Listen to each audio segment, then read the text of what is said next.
এনে অসমৰ মুখ্যমন্ত্ৰীয়ে ফাংফুং কথা কৈ থাকিলে লাভ নাই 6 নম্বৰ দফা অনুসৰি অসমীয়া জাতিক যি সাংবিধানিক সুৰক্ষা কবচ দিয়াৰ কথা কোৱা হৈছে কোনো ধৰণৰ সাংবিধানিক সুৰক্ষা কবচ ৰাজ্য চৰকাৰে কৰিবলগীয়া কামৰ জৰিয়তে কেতিয়াও নাপায় যদি 100% যদি সম্পূৰ্ণৰূপে কাৰ্যকৰী কৰে তাৰ পাছতো অসমীয়া মানুহ অসমত সাংঘাতিক ধৰণে সুৰক্ষিত হৈ নাযায় আজি এটা অত্যন্ত গুৰুত্বপূৰ্ণ বিষয় আপোনালোকৰ লগত কথা পাতিব খুজিছো অসমৰ ৰাইজক কিছু কথা ক'ব খুজিছো বিষয়টো হ'ল অসম চুক্তিৰ 6 নম্বৰ দফা কমিটিৰ যিখন প্ৰতিবেদন জাষ্টিস বিপ্লৱ কুমাৰ শৰ্মাৰ নেতৃত্বত হোৱা যিখন প্ৰতিবেদন সেই প্ৰতিবেদন সম্পৰ্কে অসমত যি চৰ্চা চলি আছে সেই বিষয়টোক লৈ আজি আমাৰ ৰাইজৰ দলৰ বক্তব্য প্ৰদান কৰিব খুজিছো আমাৰ প্ৰথম আৰু প্ৰধান বক্তব্য হ'ল 6 নম্বৰ দফা কমিটিৰ বিপ্লৱ শৰ্মাৰ ৰিপৰ্টটো ইন toto সম্পূৰ্ণৰূপে প্ৰথমৰ পৰা শেষলৈকে আটাইবিলাক অতি সোনকালে কাৰ্যকৰী কৰাৰ ব্যৱস্থা কৰিব লাগে অসমৰ মুখ্যমন্ত্ৰীয়ে নিজৰ ইচ্ছামতে আমুক কৰিম তামুক কৰিম ভুসুক কৰিম এইবিলাক কৈ আছে কিন্তু অসমৰ মুখ্যমন্ত্ৰীৰ যদি হসাকে 6 নম্বৰ দফা কমিটিৰ প্ৰতিবেদন কাৰ্যকৰী কৰাৰ মন আছে প্ৰথম কামটো কৰক যে এখন ভাৰতৰ গৃহ দপ্তৰক এখন গ্ৰহণ কৰিবৰ কাৰণে ব্যৱস্থা কৰক ভাৰতৰ গৃহমন্ত্ৰীয়ে এখন যিদিনা গ্ৰহণ কৰিব আৰু যিদিনা এই প্ৰতিবেদনখন অসম্পূৰ্ণ হৈ আছে যে ইয়াত এটা সহি নাই অকল জাষ্টিস বিপ্লৱ শৰ্মাৰ সহি আছে কিন্তু আপোনালোকে সকলোৱে জানে যে ইয়াতে চৰকাৰৰ যিজন প্ৰতিনিধি আছিল সেই চৰকাৰৰ প্ৰতিনিধিজনৰ সহি নাই সত্যেন্দ্ৰ গাৰ্গে ইয়াত সহি কৰা নাই সত্যেন্দ্ৰ গাৰ্গক সহি কৰি এখন সৰকাৰী প্ৰতিবেদন ৰূপে সৰকাৰে গ্ৰহণ কৰা প্ৰতিবেদন ৰূপে ইয়াক স্বীকৃতি দিব লাগে আৰু এই প্ৰতিবেদনখন ভাৰতৰ গৃহ দপ্তৰে আনুষ্ঠানিকভাৱে গ্ৰহণ কৰাৰ ব্যৱস্থা কৰিব লাগে এনে অসমৰ মুখ্যমন্ত্ৰীয়ে ফাংফুং কথা কৈ থাকিলে লাভ নাই আমুকটো কৰিম তামুকটো কৰিম এইবিলাক বকি থাকি একো লাভ নাই হসাকে যদি আন্তৰিকতা আছে যদি 6 নম্বৰ দফা কমিটিৰ প্ৰতিবেদন তেওঁলোকে কাৰ্যকৰী কৰিব খোজে প্ৰথম আৰু প্ৰধান কামটো হ'ব লাগে যে সত্যেন্দ্ৰ গাৰ্গক ইয়াত সহি কৰাৰ ব্যৱস্থা কৰি ইয়াক আনুষ্ঠানিক ৰূপ দিব লাগে আৰু এই প্ৰতিবেদনখন ভাৰতৰ গৃহমন্ত্ৰীৰ হাতত দি গৃহমন্ত্ৰী এখন আনুষ্ঠানিকভাৱে গ্ৰহণ কৰাৰ ব্যৱস্থা কৰিব লাগে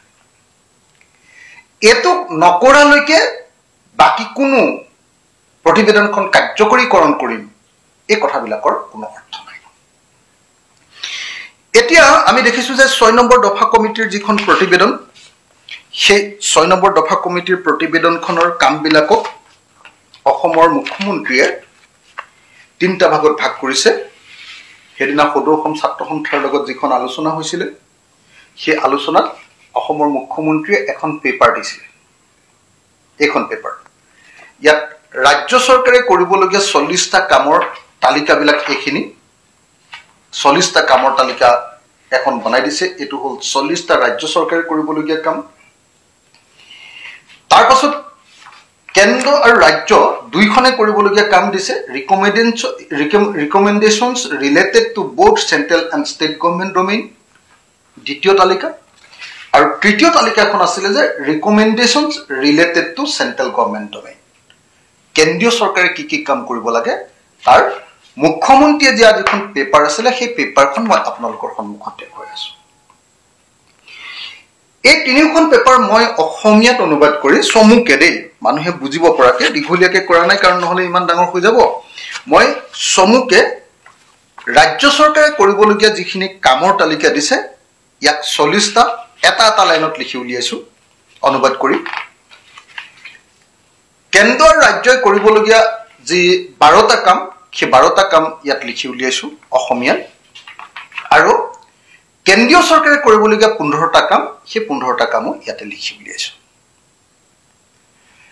এতে দেখিবলৈ পাব যে ৰাজ্য চৰকাৰে যে 52টা কাম কৰিম বুলি কৈছে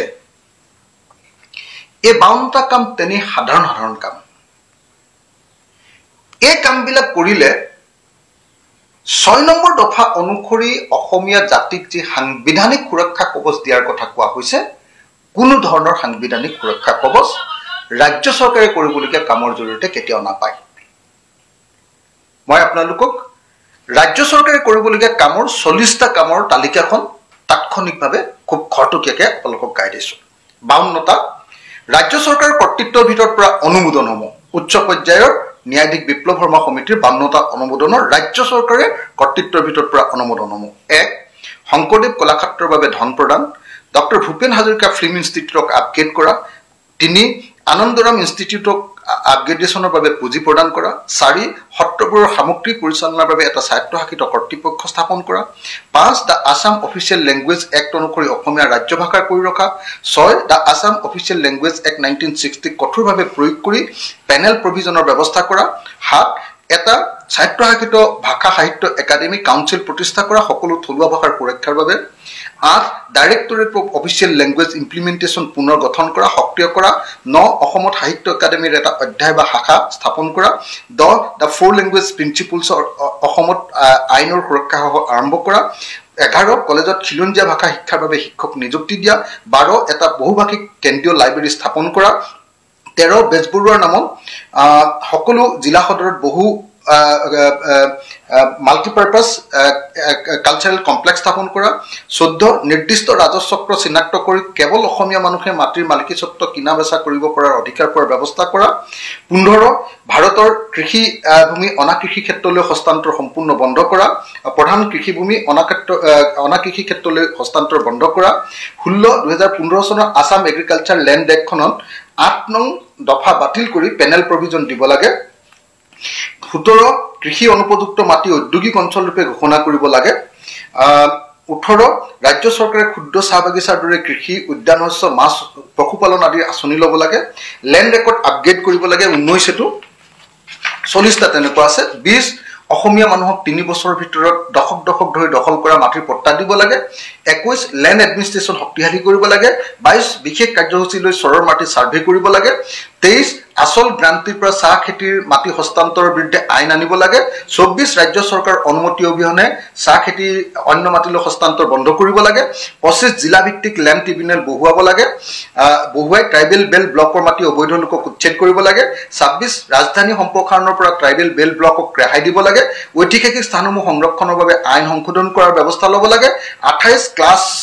8 লৈ বুৰঞ্জী বাধ্যতামূলক কৰিব লাগে 29 জিকিৰ জাৰি সংৰক্ষণ কৰিব লাগে 30 এটা থলুৱা ভাষাৰ সুৰক্ষা সংৰক্ষণ আৰু উন্নয়নৰ বাবে প্ৰতিখন জিলা সদৰত মাল্টিপাৰপাস কালচাৰেল কমপ্লেক্স হ'ব লাগে 31 গুৱাহাটী মহানগৰৰ আশে-পাশে এখন এথনিক ভিলেজ কৰিব লাগে 32 জ্যোতি চিত্ৰবন ভূপেন হাজৰিকা চৰকাৰী ফিল্ম ইনষ্টিটিউট শংকৰদেৱ কলাক্ষেত্ৰক যথোপযুক্ত পুঁজি যোগান ধৰিব লাগে 33 সাংস্কৃতিক বিশ্ববিদ্যালয়সমূহক আৰ্থিক সাহায্য প্ৰদান কৰিব লাগে 34 সকলো জনজাতি আৰু থলুৱা জনগোষ্ঠীৰ সামগ্ৰী সংৰক্ষণৰ বাবে সংগ্ৰহালয় স্থাপন কৰিব লাগে 35 বিভিন্ন জনগোষ্ঠীৰ বাবে পৃথক কালচাৰেল কমপ্লেক্স কৰিব লাগে 36 ৰাজ্যৰ প্ৰাকৃতিক সম্পদ মূল্য সংযোজনৰ ব্যৱস্থা কৰিব লাগে যাতে নিযুক্তি পাব পাৰে মানুহে 37 বিধিসন্মতভাৱে তৈয়াৰ কৰা স্বায়ত্তশাসিত পৰিষদবোৰলৈ উপযুক্ত পুঁজি যোগান ধৰিব লাগে 38 শিলচৰ অসম বিশ্ববিদ্যালয়ত লক্ষ্মীনাথ বেজবৰুৱাৰ নামত অসমীয়া ভাষা বিভাগ স্থাপন কৰিব লাগে তেজপুৰ বিশ্ববিদ্যালয়ত পদ্মনাথ গোহাঁই বৰুৱাৰ নামত স্থাপন কৰিব লাগে 39 ষষ্ঠ অনুসূচীৰ ভিতৰত থকা অনুসূচীৰ বিভিন্ন চুক্তিবোৰ কামত অহাকৈ কাৰ্যকৰী কৰিব লাগে আৰু 40 চৰকাৰী আইন বিধি নিয়মাৱলী নিৰ্দেশাদি অসমীয়াত প্ৰকাশ কৰিব লাগে এই 40টা কাম যদি আপুনি চাই ৰাজ্য চৰকাৰে কৰিবলগীয়া কাম এই 40টা কামৰ পৰা অসমীয়া জাতি সাংঘাতিক ধৰণে কিবা নতুন কিবা সাংবিধানিক সুৰক্ষা কবচ বা নতুন ধৰণে কিবা বিধায়নী অৰ্থাৎ আইনসন্মত কিবা সুৰক্ষা লাভ কৰিব এনেকুৱা কোনো ধৰণৰ বিশেষ কথা নাই এইবিলাক প্ৰশাসনিকভাৱে এখন চৰকাৰে নিয়মীয়াভাৱে কৰিবলগীয়া কাম এতে অসমৰ মুখ্যমন্ত্ৰীয়ে কৈছে যে তেখেতে এই ৰাজ্য চৰকাৰে কৰিবলগীয়া কাম কেইটা কৰিব আৰু সদৌ অসম ছাত্ৰ সন্থাই অকল ৰাজ্য চৰকাৰে কৰিবলগীয়া কৰা কামকেইটা কৰিম বুলি কোৱা কথাটোক সমৰ্থন দিছে কিন্তু অসম চুক্তিৰ আত্মাটো যদি সঁচাকে 6 নম্বৰ দফাত আছে তেতিয়াহ'লে 6 নম্বৰ দফাৰ আত্মাটো কিন্তু অকল চেন্ট্ৰেল গভৰ্ণমেণ্টে কৰিবলগীয়া কামকেইটাত আছে কিন্তু চেন্ট্ৰেল গভৰ্ণমেণ্টে এতিয়ালৈকে 6 নম্বৰ দফা কমিটিৰ প্ৰতিবেদনখনে গ্ৰহণ কৰা নাই সেইকাৰণে আমি বাৰম্বাৰ কৈছো যে 6 নম্বৰ দফা কমিটিৰ বিপ্লৱ শৰ্মাৰ প্ৰতিবেদনখনত কেন্দ্ৰীয় গৃহ সচিব সত্যেন্দ্ৰ গাৰ্গে সহি কৰাৰ ব্যৱস্থা কৰিব লাগে নাম্বাৰ 1 নাম্বাৰ 2 কেন্দ্ৰীয় গৃহমন্ত্ৰীয়ে এইখন আমাৰ এক্সপাৰ্ট কমিটিৰ পৰা এই প্ৰতিবেদনখন আনুষ্ঠানিকভাৱে গ্ৰহণ কৰাৰ ব্যৱস্থা কৰিব লাগে আৰু এখন কাৰ্যকৰী কৰিম বুলি কেন্দ্ৰীয় গৃহমন্ত্ৰীয়ে ঘোষণা কৰিব লাগে প্ৰথম অসমৰ হিমন্ত বিশ্ব শৰ্মাই অসমৰ মুখ্যমন্ত্ৰীয়ে প্ৰথম কৰিবলগীয়া কাম এইটোৱেই যদি এটো কাম নকৰে তেতিয়াহ'লে অন্য কোনো কামৰ জৰিয়তে আচলতে 6 নম্বৰ দফা কমিটি কাৰ্যকৰীকৰণৰ কথাটো কোনো পধ্যে কেতিয়াও বাস্তৱসন্মত নহয় গতিকে এই মুহূৰ্তত আমি সত্যেন্দ্ৰ গাৰ্গক সহি কৰাৰ ব্যৱস্থা কৰিবৰ কাৰণে আৰু ভাৰতৰ গৃহমন্ত্ৰীক আমাৰ প্ৰতিবেদনখন গ্ৰহণ কৰাৰ ব্যৱস্থা কৰিবৰ কাৰণে অসমৰ মুখ্যমন্ত্ৰীক প্ৰথম ব্যৱস্থা গ্ৰহণ কৰিবৰ কাৰণে দাবী উত্থাপন কৰিছো দ্বিতীয়তে অসমৰ মুখ্যমন্ত্ৰীয়ে ভাগ কৰি দিয়া অনুসৰি ৰাজ্য আৰু কেন্দ্ৰীয় চৰকাৰে উভয়ৰে কৰিবলগীয়া যেটো কামৰ তালিকাৰ কথা আমাৰ এক্সপাৰ্ট কমিটিৰ প্ৰতিবেদনত কৈছে আমাৰ কি কয় বিপ্লৱ শৰ্মা কমিটিৰ প্ৰতিবেদনত কেন্দ্ৰ আৰু ৰাজ্য উভয়ৰে কৰিবলগীয়া কামৰ যিখন তালিকা দিছে এইখন মাত্ৰ 12টা মই খটুকেকে পাঠ কৰি দিছো 12টা কামৰ ভিতৰত 41 নম্বৰ একটো যেটো উচ্চ পৰ্যায়ৰ সমিতিৰ প্ৰতিবেদন কাৰ্যকৰীকৰণৰ বাবে উপযুক্ত সমিতি গঠন কৰি আইনগত দিশবোৰ চাব লাগে 42 ৰাজ্য চৰকাৰ আৰু কেন্দ্ৰীয় চৰকাৰৰ জ্যোতিচিত্ৰবনৰ ডিজিটেল আৰ্কাইভটোৰ উন্নয়নৰ বাবে পুঁজি দিব লাগে এটো উভয়ৰে কৰিবলগীয়া 2 নম্বৰ কাম 3 নম্বৰ কামটো সমষ্টি পুনৰ নিৰ্ধাৰণ কৰা 4 নম্বৰ সমষ্টি পুনৰ নিৰ্ধাৰণত জনসংখ্যাৰ গাঁথনিৰ দিশটো লক্ষ্য কৰিব লাগে এইকিটা হৈ গৈছে ইতিমধ্যে 45 অষ্টম দশম শ্ৰেণীলৈ সকলো ইংৰাজী মাধ্যমৰ বিদ্যালয়ত অসমীয়া বিষয়টো বাধ্যতামূলক হ'ব লাগে CBSE বা সেৱা জ্যোতি হওক 6 অসমৰ সকলো চৰকাৰী চাকৰিত অসমীয়া ভাষাৰ প্ৰশ্নকাকত এখন বাধ্যতামূলক হ'ব লাগে বৰাক ভেলী আৰু ষষ্ঠ অনুসূচীৰ এলেকাৰ বাবে নিৰ্দিষ্ট ভাষাবিলাক বাধ্যতামূলক হ'ব লাগে তাৰছত 7 নিৰ্দিষ্ট সময়ৰ নিৰ্ধাৰিত আঁচনিসহ অসম চুক্তি সম্পূৰ্ণ ৰূপায়ণ হ'ব লাগে তাৰ পাছৰটো হ'ল সত্ৰ নামঘৰ আৰু অন্যান্য থলুৱা ধৰ্মীয় অনুষ্ঠানৰ বাবে দৰে সকলো সাংস্কৃতিক অনুষ্ঠানত বিধায়িনী সুৰক্ষা প্ৰদান কৰিব লাগে তাৰ পাছৰটো পশ্চিমবংগত থকা মধুপুৰ সত্ৰক কেন্দ্ৰীয় চৰকাৰে সংৰক্ষণ কৰিব লাগে 10 নম্বৰটো সৰ্থেবাৰী কাঁহ উদ্যোগ হাজোৰ পিতল উদ্যোগ শুৱালকুছিৰ পাট শিল্প ঐতিহাসিক উদ্যোগ ঘোষণা কৰি কেন্দ্ৰ আৰু ৰাজ্য চৰকাৰৰ বিশেষ কাৰ্য দিব লাগে 11 দা আসাম ষ্টেট বায়োডাইভাৰ্চিটি বোৰ্ডখন কেন্দ্ৰ আৰু ৰাজ্য চৰকাৰে যথোপযুক্ত পুঁজিৰে শক্তিশালী কৰিব লাগে যাতে অসমৰ জৈৱ বৈচিত্ৰ্য উপযুক্ত সংৰক্ষণ কৰিব পাৰি আৰু 12 মাৰ কুকি বিষ্ণুপী আদি ভাষাকে ধৰি অসমৰ খিলঞ্জীয়া ভাষাত শিক্ষাৰ ব্যৱস্থাৰ বাবে কেন্দ্ৰীয় চৰকাৰে পুঁজি দিব লাগে এইটা হ'ল কেন্দ্ৰ আৰু ৰাজ্যই কৰিবলগীয়া 12টা কাম এতিয়া এই কেন্দ্ৰ আৰু ৰাজ্যই কৰিবলগীয়া যিকিটা কাম এইকিটাত আপুনি দেখিবলৈ পাব যে কেইটামান ইম্পৰ্টেন্ট কাম আছে যে অষ্টম শ্ৰেণীলৈকে অসমীয়া মাধ্যমৰ এখন অসমীয়া বিষয়টো বাধ্যতামূলক কৰা অসমত চাকৰি ওলালে মানে APSC চাকৰিটো আজিকালি বাহিৰৰ মানুহে পাই যায় হেতু নাপাবৰ কাৰণে অসমীয়া পেপাৰ এখন যদি বাধ্যতামূলক হৈ যায় হেতু ভাল হয় এনেকুৱা ধৰণৰ দৰকাৰী কথা আছে বা অসম চুক্তি ৰূপায়ণ কৰিব লাগে বুলি আকৌ ৰিইটাৰেট কৰা হৈছে আকৌ এবাৰ দাবী জনোৱা হৈছে এইবিলাক কথা আছে কিন্তু এই কেন্দ্ৰ আৰু ৰাজ্যই দুইটাই উমৈহতীয়াভাৱে কৰিবলগীয়া কামবিলাকৰ জৰিয়তে আসলতে অসমৰ মানুহ সাংবিধানিকভাৱে সম্পূৰ্ণৰূপে সুৰক্ষিত নহয় এতিয়া আহিলে বিপ্লৱ শৰ্মাই দিয়া বিপ্লৱ শৰ্মা কমিটিয়ে দিয়া যে প্ৰতিবেদনৰ কেন্দ্ৰীয় চৰকাৰে কৰিবলগীয়া 15টা কাম যেটো অসমৰ মুখ্যমন্ত্ৰীয়ে মই আপোনালোকক দেখুৱাইছিলো যে recommendation related to central government domain বুলি অসমৰ মুখ্যমন্ত্ৰী যিখন তালিকা বনাই দিছে সেই 15টা মই অসমীয়া অনুবাদ কৰি আপোনালোকৰ সন্মুখত গাই দিছো উচ্চ পৰ্যায়ৰ সমিতি ন্যায়াধীশ বিপ্লৱ শৰ্মা সমিতিৰ 15টা অনুমোদন কেন্দ্ৰীয় চৰকাৰ কৰ্তৃত্বৰ ভিতৰত পৰা অনুমোদন হ'ব। 1. সকলো জলাশয় PGR, VGR বেদখলমুক্ত কৰা, চৰকাৰী ভূমি বনভূমি দখলক অপৰাধ ৰূপে গণ্য কৰা আইন কৰা। বন আইন যেহেতু কেন্দ্ৰীয় চৰকাৰে বনাব পাৰে, গতিকে এইটো কেন্দ্ৰীয় বিষয়। এইটোনো কেলে দিলে মই নাজানো, এইটোৰ পৰা কি লাভ হ'ব, এখন কমিটিয়ে কিয় এইটো দিলে মই নাজানো, কিন্তু কৈছে যে এভিকশ্যন কৰাৰ কথা কৈছে, মানুহক উচ্ছেদ কৰাৰ কথা কৈছে। 2. কিন্তু আমি সকলোৱে জানো যে অসম চৰকাৰখনে ইতিমধ্যে নিজে PGR VGRত অসমৰ মানুহক কিন্তু ইতিমধ্যে পট্টা দিছে। PGR VGR ইতিমধ্যে ৰিজাৰ্ভ কৰি দিছে। সেই সময়ত যি সময়ত অসম চৰকাৰে PGR VGR ভাঙি দিছে, সেই সময়ত ইয়াত PGR VGR বিলাক বেদখল মুক্ত কৰি সংৰক্ষণ কৰাৰ কথা কোৱা হৈছে। প্ৰথমটো PGR VGR কথা ক'লে। 2. ইনাৰ লাইন পাৰ্মিট পদ্ধতি শক্তিশালী কৰাৰ পৰামৰ্শ। 3. 80% বিধানসভাৰ আসন অসমীয়া মানুহৰ বাবে সংৰক্ষণ কৰা। একে সংৰক্ষণ ষষ্ঠ অনুচ্ছেদ বাদ দি স্থানীয় নিকায় নিগমতো হ'ব লাগে। 4. উচ্চ সদন গঠন আৰু অসমীয়া মানুহৰ বাবে আসন সংৰক্ষণ। সংবিধানৰ 371B অনুচ্ছেদৰ সংশোধন কৰি উচ্চ সদন অসমৰ কাৰণে লাগে বুলি লিখিব লাগে। 5. ভাৰতৰ সংসদৰ আইনৰ জৰিয়তে এটা স্বায়ত্তশাসিত অনুষ্ঠান প্ৰতিষ্ঠা কৰা, যাতে অসমৰ সাংস্কৃতিক, সামাজিক, ভাষিক পৰিচয় আৰু ঐতিহ্য সুৰক্ষা, সংৰক্ষণ আৰু উন্নতি কৰিব পৰা যায়। 6. অসম চৰকাৰৰ 80% চাকৰি আৰু ব্যক্তিগত খণ্ডৰ 70% চাকৰি অসমীয়া মানুহৰ বাবে সংৰক্ষণ কৰিব লাগে। ইয়াক সংবিধানৰ 371B অনুচ্ছেদত অন্তৰ্ভুক্ত কৰিব লাগে। 7. দেশৰ বৃহৎ বৃহৎ মহানগৰত অসমৰ বৃহত্তৰ সংস্কৃতি প্ৰদৰ্শনৰ বাবে মাল্টিপাৰ্পাছ কালচাৰেল কমপ্লেক্স কৰিব লাগে। 8. কেন্দ্ৰীয় অৰ্ধকেন্দ্ৰীয় PSU আৰু ব্যক্তিগত খণ্ডৰ গ্ৰুপ C আৰু গ্ৰুপ D পৰ্যায়ত অসমত ওলোৱা চাকৰিৰ 80% অসমীয়া মানুহৰ বাবে সংৰক্ষণ কৰিব লাগে। ভাৰতৰ সংবিধানৰ 371B এইটো অন্তৰ্ভুক্ত কৰিব লাগে। 9. অসমত সাহিত্য একাডেমী, ললিত কলা একাডেমী, সংগীত নাট একাডেমী শাখা স্থাপন কৰিব লাগে। 10. সংবিধানৰ 371Bৰ অধীনত অসমীয়াক অফিচিয়েল ভাষাৰূপে স্বীকৃতি দিব লাগে। 11. ভাৰতৰ অন্য ৰাজ্যৰ দৰে একেধৰণে বিদেশী চিনাক্তকৰণ কৰাৰ ব্যৱস্থা কৰিব লাগে। বাংলাদেশৰ লগত বিদেশী প্ৰত্যৰ্পণৰ চুক্তি কৰিব লাগে।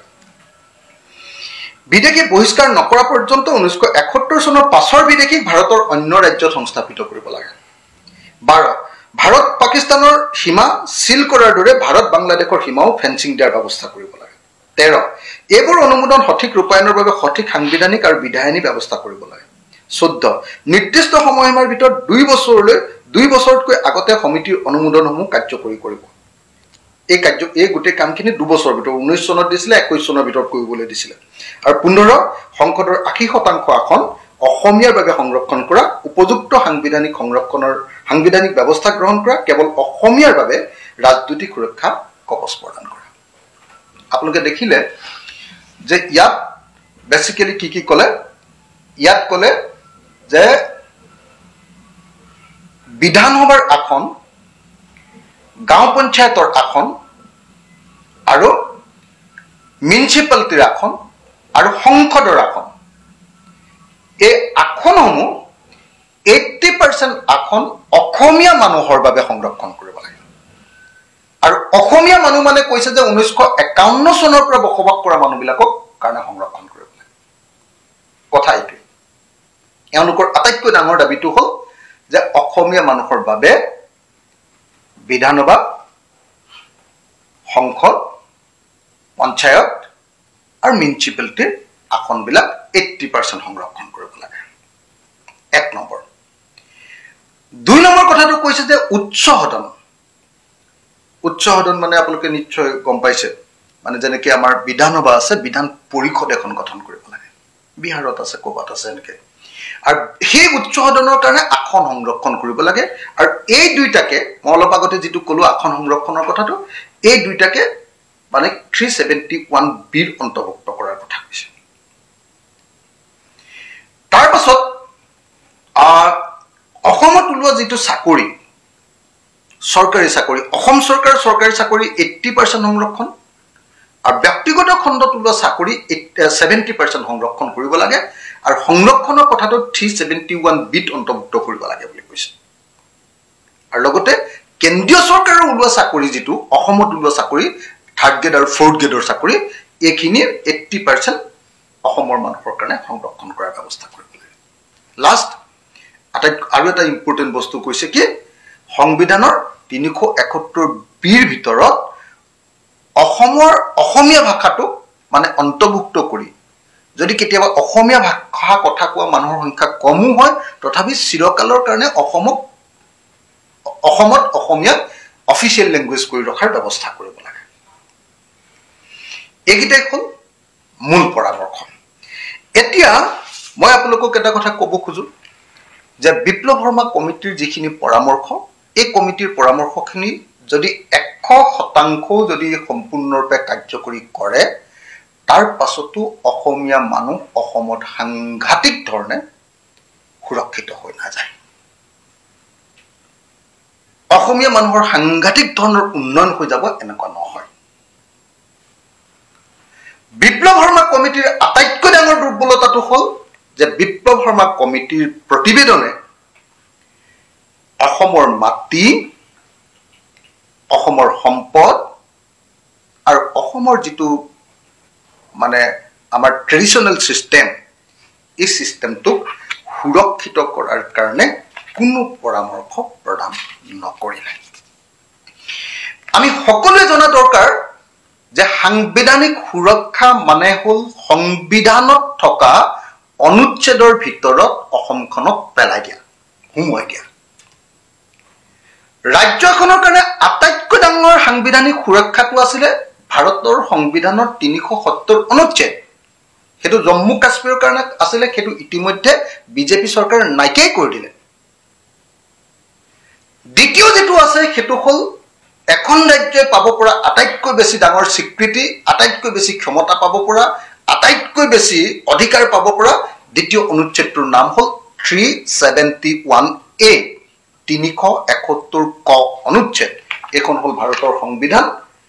এই ভাৰতৰ সংবিধানৰ 371 ক 371A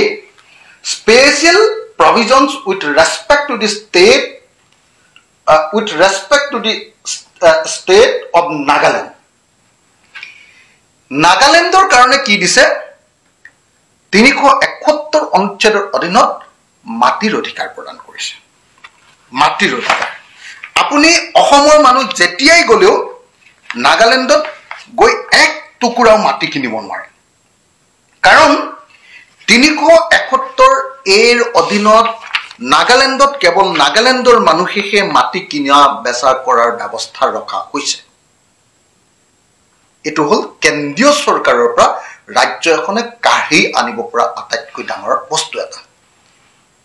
আমি বাৰম্বাৰ বিপ্লৱ শৰ্মা কমিটিৰ ওচৰত যেতিয়া মেমৰেণ্ডাম দিছিলো বাৰম্বাৰ কৈছিলো যে সাংবিধানিক ৰক্ষা কবচ যদি অসমীয়াক লাগে তেতিয়ালে 371 এই অনুচ্ছেদত অসম সোমাব লাগিব কিন্তু ইন্টাৰেষ্টিংলি বিপ্লৱ শৰ্মা কমিটিয়ে 371 এই অনুচ্ছেদটো অসমৰ কাৰণে নিবিচাৰিলে 371 এই অনুচ্ছেদটোৰ যদি পালেহেঁতেন তেতিয়াহলে অসমৰ মাটিৰ অধিকাৰ অসমৰ হলহেঁতেন মাটিৰ তলত থকা তেল কয়লা সুনহিন আটাইবিলাকৰ মালিক অসম হলহেঁতেন যেনেকে আজিৰ দিনটোত নাগালেণ্ডত তেল ওলালে ONGC তাৰ মালিক নহয় অইল ইণ্ডিয়া লিমিটেড মালিক নহয় অসমত কিন্তু ONGC আৰু অইল ইণ্ডিয়া লিমিটেড মালিক মেঘালয়ত যদি আজি কয়লা ওলাই তেতিয়াহলে তাৰ কয়লাৰ মালিক ডাইৰেক্টলি তাৰ ৰাইজ মেঘালয়ৰ মানুহ কিন্তু অসমত যদি কয়লা ওলাই লগে লগে ইয়াৰ মালিক হ'ল কোল ইণ্ডিয়া লিমিটেড ভাৰত চৰকাৰ আমি 12.5% ৰয়্যালটি পাম তাৰ ফলস্বৰূপে আমি অসম দুখীয়া আজি যদি 371A টো পালোহেঁতেন তেতিয়াহলে আমি অসমৰ প্ৰকৃত অৰ্থত সম্পদৰ অধিকাৰ অৰ্থাৎ প্ৰকৃত অৰ্থত অৰ্থনৈতিক আৰু ভূমিৰ অধিকাৰ লাভ কৰিলোহেঁতেন কিন্তু বিপ্লৱ শৰ্মা কমিটিয়ে 371A নিবিচৰাৰ কাৰণে আমি বঞ্চিত হৈ গলো সেইকাৰণে মই ভাবো যে বিপ্লৱ শৰ্মা কমিটিৰ প্ৰতিবেদন যদি সঁচাসঁচিকে ৰূপায়ণ কৰিব লাগে বা অসম চুক্তিৰ 6 নম্বৰ দফাৰ কমিটিৰ প্ৰতিবেদন যদি সঁচাসঁচিকে ৰূপায়ণ কৰিব লাগে বা অসমীয়া মানুহক যদি আচলতে সাংবিধানিক সুৰক্ষা কবচ দিব লাগে তেতিয়াহলে অসমৰ মুখ্যমন্ত্ৰীয়ে ভাৰত চৰকাৰৰ লগত কথা পাতি অসমক 371 এই অনুচ্ছেদৰ অন্তৰ্ভুক্ত কৰক অসমক যদি 371 এই অনুচ্ছেদৰ অন্তৰ্ভুক্ত কৰিব পাৰিব পাৰে কাৰণ ৰাজ্য চৰকাৰ আছে বিজেপি কেন্দ্ৰীয় চৰকাৰ আছে বিজেপি আৰু অসমৰ মুখ্যমন্ত্ৰী হিমন্ত বিশ্ব শৰ্মাৰ কেন্দ্ৰত যথেষ্ট তেখেতৰ মানে সম্পৰ্ক আছে বুলি তেখেতে জহাই ফুৰে তেখেতে কৈ ফুৰে তেখেতে কয় যে আমাৰ এতিয়া অসমৰ সাংঘাতিক ধৰণৰ অসমৰ কথা ক'লে লগে লগে কেন্দ্ৰীয় চৰকাৰে মানি লয় গতিকে মই ভাবো যে হসাকে যদি অসমক সাংবিধানিক ৰক্ষা কবচ দিব খুজিছে তেতিয়াহলে ভাৰতৰ সংবিধানৰ 371 ক অনুচ্ছেদৰ ভিতৰত অসমক অন্তৰ্ভুক্ত কৰি দিয়ক আমাৰ যেটো বিপ্লৱ শৰ্মা কমিটিৰ প্ৰতিবেদনে আমি অসমে সাংবিধানিকভাৱে পাই থকা যেকিটা বস্তু সেই বস্তুকিটা অসমৰ মানুহৰ মাজতে ভাগ বিতৰণ কৰি ল'ব খুজিছে যে আমি মিয়া মানুহক নিদিও আমি 1951 চনৰ পিছত অহা মানুহক নিদিও আগৰখিনিৰ কাৰণে আমাৰ নিজৰ বস্তুখিনি ৰাখি থওঁ কিন্তু কেন্দ্ৰীয় চৰকাৰৰ পৰা কোনো বস্তু আমি আদায় কৰি অনা নাই গতিকে হেতুনো কি সাংবিধানিক সুৰক্ষা হ'ব ক হয় বাকি কিটা সাংবিধানিক সুৰক্ষাৰ কথা কৈছে এতিয়া আপোনালোকে যদি চাই যে সিকিমৰ বাবে 371F আছে 371F ৰ জৰিয়তে সিকিমৰ লেপচা জাতিৰ মানুহবিলাকৰ কাৰণে তাৰ এখন বিধানসভা আৰু তাৰ লোকসভাৰ আসন সংৰক্ষণ কৰিছে এতিয়া অসমক 371F ৰ ভিতৰত সোমোৱাই দিলে অসমৰ বিধানসভা অসমৰ লোকসভা অসমৰ পঞ্চায়ত অসমৰ পৌৰসভা এইবিলাকৰ আসন সংৰক্ষণ হৈ যাব গতিকে 371 এ যেনেকৈ পাব লাগিব 371G আছে হেতু আকৌ মিজোৰামৰ কাৰণে দিছে হেতু মাটিৰ অধিকাৰ আকৌ 371F আছে হেতু সিকিমত আসন সংৰক্ষণ তাৰ স্থানীয় মানুহৰ কাৰণে খিলঞ্জীয়া মানুহৰ কাৰণে তাৰ পাছত আছে 371Z কি কৰিছে কৰ্ণাটকৰ মানুহৰ কাৰণে তাৰ স্থানীয় মানুহৰ কাৰণে চাকৰিৰ সংৰক্ষণ আছে এতিয়া অসমত কেন্দ্ৰীয় চৰকাৰ আৰু ৰাজ্য চৰকাৰৰ চাকৰি যদি সংৰক্ষণ কৰিব লাগে থাৰ্ড গ্ৰেড ফৰ্থ গ্ৰেড কেন্দ্ৰীয় চৰকাৰ আৰু অসমৰ সকলো চাকৰি যদি সংৰক্ষণ কৰিব লাগে তেতিয়াহলে 371Z অসমৰ নামটো সোমোৱাই দিব লাগিব তেতিয়াহলে অৰ্থাৎ যদি হসাকে অসমক সাংবিধানিক কিবা সুৰক্ষা কবচ অসম চৰকাৰে ভাৰত চৰকাৰে দিব খোজে তেতিয়াহলে প্ৰথম কথাটো হ'ল অসমক 371 ক 371A ৰ পৰা 371Z ৰ ভিতৰত থকা যিকিটা অধ্যায় যিকিটা অনুচ্ছেদ যিকিটা আপোনাৰ আৰ্টিকল সেই আৰ্টিকলৰ ভিতৰত অসমক অন্তৰ্ভুক্ত কৰাৰ ব্যৱস্থা কৰিব লাগিব তাৰ বিপৰীতে আমি দেখি আছো যে অসমৰ মুখ্যমন্ত্ৰীজনে সাংঘাতিক ধৰণৰ এটা গণ্ডগোলীয়া কথা কৈ আছে কি গণ্ডগোলীয়া কথা কৈ আছে যে এই 6 নম্বৰ দফা কমিটিৰ প্ৰতিবেদনৰ পৰা বৰাক উপত্যকাক আঁতৰাই ৰাখক বৰাক উপত্যকাক যদি আঁতৰাই ৰাখে তেতিয়াহলে কি হ'ব কাৰ জৰিয়তে অহা যিবিলাক হিন্দু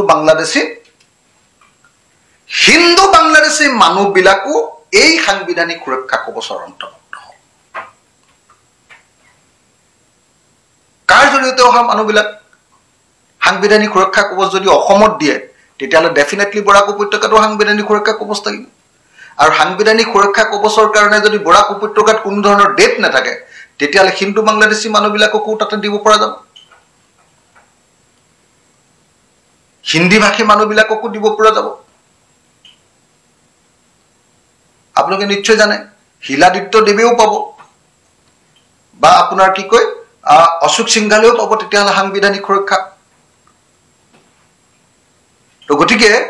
হিমন্ত বিশ্ব শৰ্মাই কি কৰিব খুজিছে সাংবিধানিক সুৰক্ষাৰ নামত এটা ধুৱলিকলি পৰিৱেশ সৃষ্টি কৰি অসমৰ মানুহৰ জৰিয়তে আছুৰ জৰিয়তে বা এই প্ৰতিবেদনৰ জৰিয়তে কা আইনখনক আসলতে মান্যতা দিবৰ কাৰণে অপচেষ্টা কৰিছে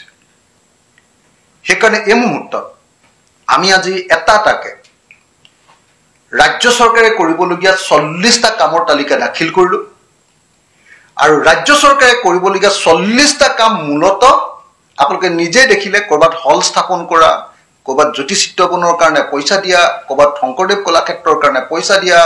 কৰবাত নামঘৰৰ কাৰণে কিবা এটা ব্যৱস্থা কৰা এইবিলাক মূলতঃ সৰু সৰু কাম গুৰুত্বহীন কাম নহয় দৰকাৰী কামে কিন্তু এইবিলাক হ'ল এডমিনিষ্ট্ৰেটিভ উপায়েৰে কৰিব পৰা কাম ৰাজ্য চৰকাৰখনে সদায় কৰিয়ে থাকিব লাগে এইবিলাক কাম হেতুৰ কাৰণে আকৌ অসম চুক্তিৰ 6 নম্বৰ দফাৰ কোনো প্ৰয়োজন নাই কিন্তু কেন্দ্ৰীয় চৰকাৰে কৰিবলগীয়া বা কেন্দ্ৰ আৰু ৰাজ্যই কৰিবলগীয়া এটা বা দুটা গুৰুত্বপূৰ্ণ কাম যিকিটা আছে সেই কামকিটা কৰিবৰ কাৰণেহে আচলতে অসম চুক্তিৰ 6 নম্বৰ দফা কমিটিৰ এই প্ৰতিবেদনখন দৰকাৰ আৰু অসমৰ মুখ্যমন্ত্ৰী এতিয়া কৈছে যে কেন্দ্ৰীয় চৰকাৰৰ কথাটো বাৰু আমি আপোনালোকক বহুৱাই দিম কিন্তু কেন্দ্ৰীয় চৰকাৰটো আমি গ্যাৰান্টি লোৱা নাই আমি অকল ৰাজ্য চৰকাৰে কৰিবলগীয়া কামকেইটা কৰিম আৰু তেওঁ এইটো কৈ আছে যে তেওঁ এতিয়া ব্ল্যাকমেইল কৰা আৰম্ভ কৰিছে কি বুলি যে যদি তেতিয়াহ'লে আমাৰ ৰাজ্য চৰকাৰে কৰিবলগীয়া কামকেইটা কৰিব নালাগে যদি কৈ দিয়ক আমি নকৰো আৰে তোমাক ৰাজ্য চৰকাৰে কৰিবলগীয়া কামকেইটা নকৰিবলৈ কোনেও কোৱা নাই কিন্তু ৰাজ্য চৰকাৰে কৰিবলগীয়া কামকেইটা কৰিলে অসমৰ একো বিশেষ উপকাৰ নহয় যদি কেন্দ্ৰীয় চৰকাৰে কৰিবলগীয়া কামকেইটা কৰিবৰ কাৰণে ব্যৱস্থা লোৱা নহয় যদি এই প্ৰতিবেদনখনত সত্যেন গাৰ্গে সহি নকৰে যদি এই প্ৰতিবেদনখন গৃহমন্ত্ৰী অমিত শ্বাহে গ্ৰহণ নকৰে আৰু যদি এই প্ৰতিবেদনখন ভাৰতৰ সংসদত উত্থাপন নহয় ভাৰতৰ সংসদত উত্থাপন হ'ব লাগিব কাৰণ এই গোটেইবিলাক হ'ল ভাৰতৰ সংসদত উত্থাপন কৰি সংবিধানৰ ভিতৰত সোমাবলগীয়া বিষয় 5-6টা মান এনেকুৱা বিষয় আছে যিকিটা সংবিধানৰ ভিতৰত সোমাব লাগিব আৰু প্ৰকৃত অৰ্থত যেটো সীমাবদ্ধতা আছে ইয়াতে বিপ্লৱ শৰ্মা কমিটিৰ প্ৰতিবেদনত হেতু হ'ল যে প্ৰকৃত অৰ্থত অসমক সাংবিধানিক সুৰক্ষা কবচ দিবলৈ হলে 371A দিব লাগিব মই অসমৰ মুখ্যমন্ত্ৰীক আহ্বান জনাবলৈ এই সংবাদমেল দিছো মোৰ আহ্বানটো হ'ল ৰাজ্য দলৰ সভাপতি হিচাপে